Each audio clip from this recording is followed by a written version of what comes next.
फिर से स्वागत है आज का मेरा new video one piece 1130 explanation video में।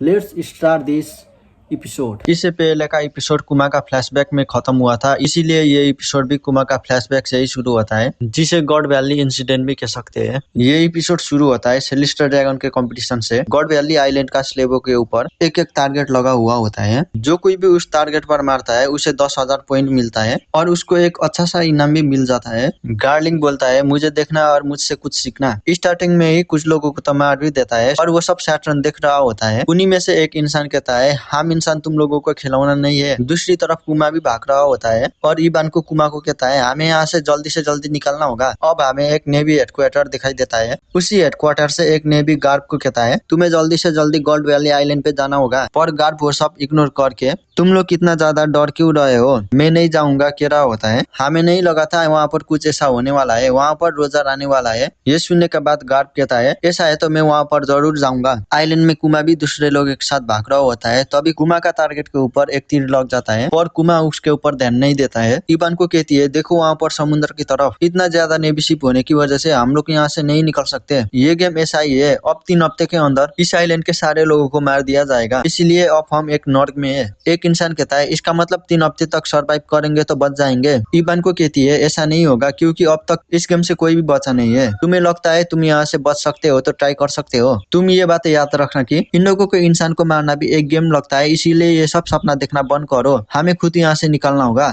गार्लिंग भी अब तक बहुत लोगों को मार चुका होता है, उसकी वजह से उसका पॉइंट भी 1 लाख हो चुका होता है। एक इंसान इबान को का हथकड़ी तोड़ देता है। ये देखकर इबान को उस इंसान को तारीफ कर देती है। तारीफ सुनकर वो इंसान भी बहुत ज्यादा खुश हो रहा होता है क्योंकि अभी तक उस इंसान को किसी ने भी तारीफ नहीं किया होता है। गिनी बोलती है ये सब कितना अजीब है, अब तक तो सारे नेवी और पायलट्स को ये बात पता लग चुका होगा पर फिर भी अभी तक किसी ने भी एक्शन नहीं लिया है। वो प्राइजेस कितना इम्पोर्टेंट है क्योंकि उसके अंदर 2 डेविल फ्रूट है। एक डेविल फ्रूट किसी को भी ड्रैगन बना सकता है तो दूसरी डेविल फ्रूट की वजह से दूसरे इंसान को कहीं भी ले जा सकते हैं। अगर हम में से किसी ने भी एक डेविल फ्रूट खाया तो हम लोग यहाँ से निकल सकते हैं। गिनी बोलती है अगर हमें वो डेविल फ्रूट चाहिए तो हम में से किसी एक को उन लोगों का ध्यान भटकाना होगा। कुमा अपना हाथ उठाकर कहता है ये काम मैं करूंगा क्योंकि यहाँ पर सबसे बड़ा भी मैं ही हूँ और मैं यहाँ पर कोई भी इंसान को मरता भी नहीं देख सकता। इबान को कहती है मैं कोई भी तुम्हें मारने नहीं दे सकता, चलो जल्दी से यहाँ से निकलते हैं। तो अभी नेवी का शिप के पीछे से कोई हमला कर देता है। जब नेवी पीछे मुड़कर देखता है तब रॉक पायरेट्स वहाँ पर आ चुका होता है। नेवी को ये सब का अंदाजा ही नहीं था और रॉक पायरेट्स के ऊपर हमला कर देता है। व्हाइट बियर्ड कहता है अब इसका कोई भी फायदा नहीं है। उसके बाद रॉक्स पायरेट हमला करने के लिए रेडी हो जाता है और आइलैंड का ट्रेजर लेने के लिए। रोजर भी आने वाला बात रॉक्स पायरेट को पता था, इसीलिए रॉक्स पायरेट रोजर के लिए भी रेडी था।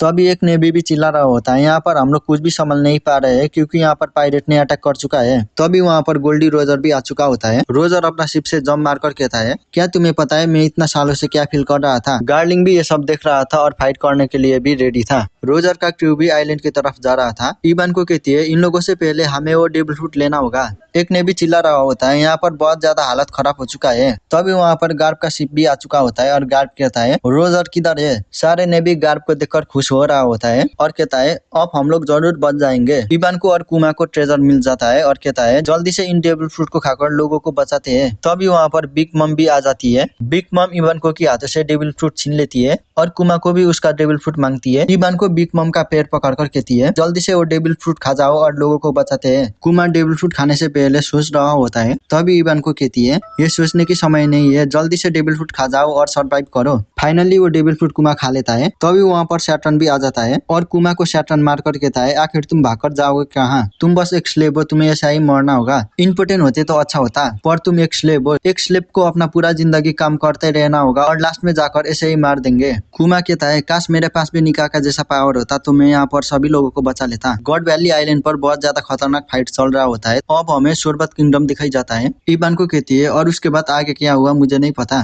तब वहाँ पर कुआं प्रे कर रहा होता है। इबान को कहती है तुम तो एकदम पागल हो, तुमने 500 लोगों का जान बचाया था। गिनी कहती है तुमने एकदम सही बात करी और उन लोगों ने रोते रोते हमें थैंक्स भी बोला था। इबान को कहती है तुम अब बहुत ज्यादा स्ट्रॉन्ग हो चुके हो, तुम अब बहुत ज्यादा लोगों को भी बचा सकते हो। उसके बाद इबान को जाते जाते कहती है अब मैं अपना फ्रीडम एंजॉय करना चाहती हूँ। गिनी कहती है कुमा को अब से मैं तुम्हारा ख्याल रखूंगी। क्योंकि मैं तुमसे बड़ी हूँ। उसके बाद गिनी कुछ लकड़ियाँ काट रही होती है, पर हथियार भारी होने की वजह से काट नहीं पा रही होती है। तभी कुमा आकर वो लकड़ियाँ काट देता है। उसके बाद लकड़ियाँ बेचने के लिए वो दोनों चला जाते हैं। वो दोनों आज के बाद चोरी ना करके ऐसे ही काम करेंगे कहते हैं। वो दोनों लकड़ियाँ बेचने के बाद वापस आ जाते हैं, पर उसके आगे दो छोटे छोटे बच्चे आ जाता है। एक लड़का कहता है उसे, तुम तो बहुत ज्यादा बड़े हो, तुम कितने साल के हो? कुमा कहता है मैं 9 साल का हूँ। उन दोनों बच्चों को ट्रस्ट नहीं होता है और कुमा के ऊपर पत्थर मारकर कहता है तुम तो एक मॉन्स्टर हो। गिनी ये देखकर उन दोनों बच्चों को मारने लगती है और गिनी कहती है कुमा को ऐसा बिल्कुल मत कहना। उसके बाद वो दोनों बच्चे रोने लगता है और कुमा कहता है मुझे माफ कर देना। गिनी एक बहुत अच्छी लड़की है और कुमा अपना पावर यूज करके उन दोनों बच्चों का दर्द ठीक कर देता है। उसके बाद वो बच्चे भी कुमा को हेल्प करने लगते हैं। उसके बाद वो दोनों खाना खा रहे होते हैं। गिनी अपना खाना खत्म करने के बाद भी उसे भूख लग रहा होता है।